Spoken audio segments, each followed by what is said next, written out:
وہ federal government کے جو امپلائیز ہیں تقریباً جن کی تعداد 8 لاکھ ہے، پس اندازہ لگا لیں کہ 8 لاکھ گھرانے ہیں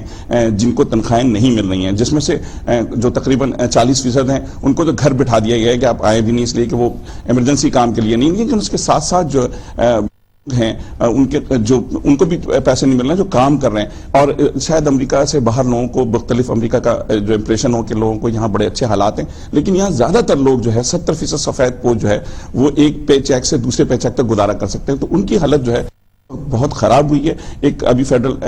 گورنمنٹ کے کمپلائنس کا میں پڑھ رہا تھا کہ اس نے باقاعدہ خاتون کا کہنا ہے کہ ان کے پاس دواؤں کے بچوں کے پیسے نہیں ہیں جو کو پیمنٹ ہیں، اس کو دینے کے پیسے نہیں ہیں۔ ان کا کہنا ہے کہ اس وقت ہم ڈبل روٹی بٹر لگا کے کھا رہے ہیں، اس کے علاوہ ہمارے پاس کھانے کو کچھ نہیں ہے۔ اس حوالے سے جو ہے وہ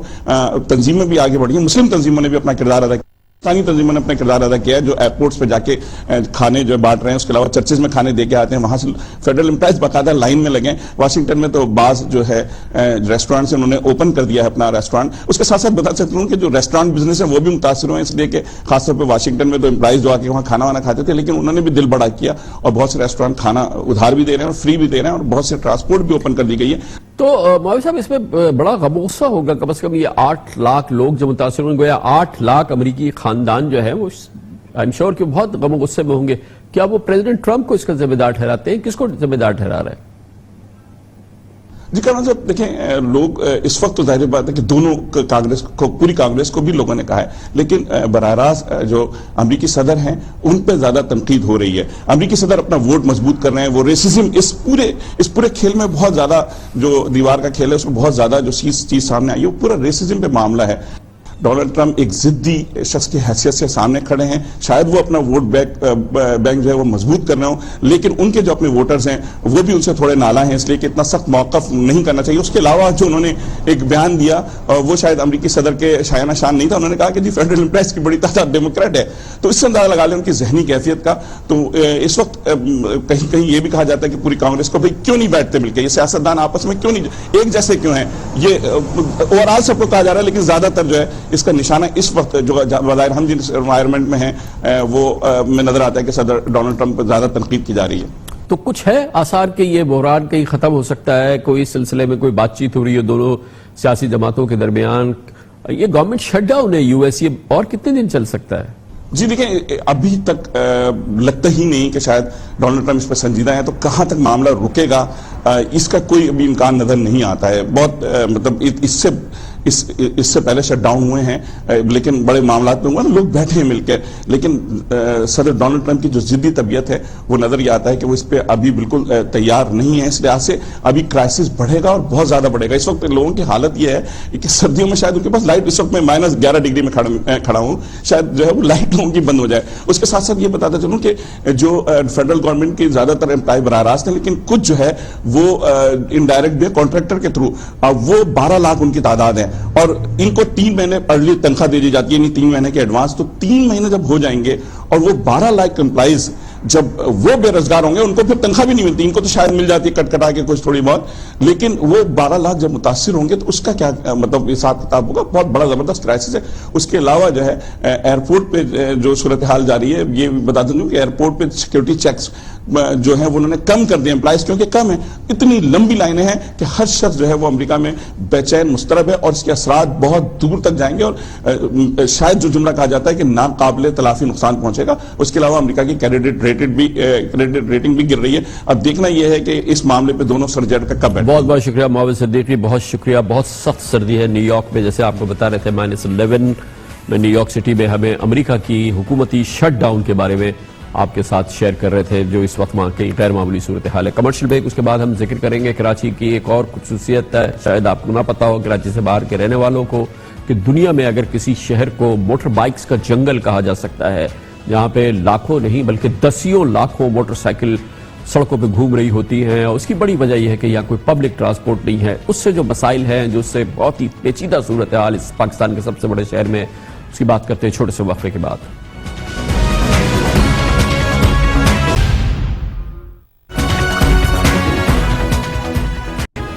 ویلکم بیک۔ پاکستان کے سب سے بڑے شہر کراچی کا شمار دنیا کے 10 بڑے آبادی کے لحاظ سے 10 بڑے شہروں میں ہوتا ہے۔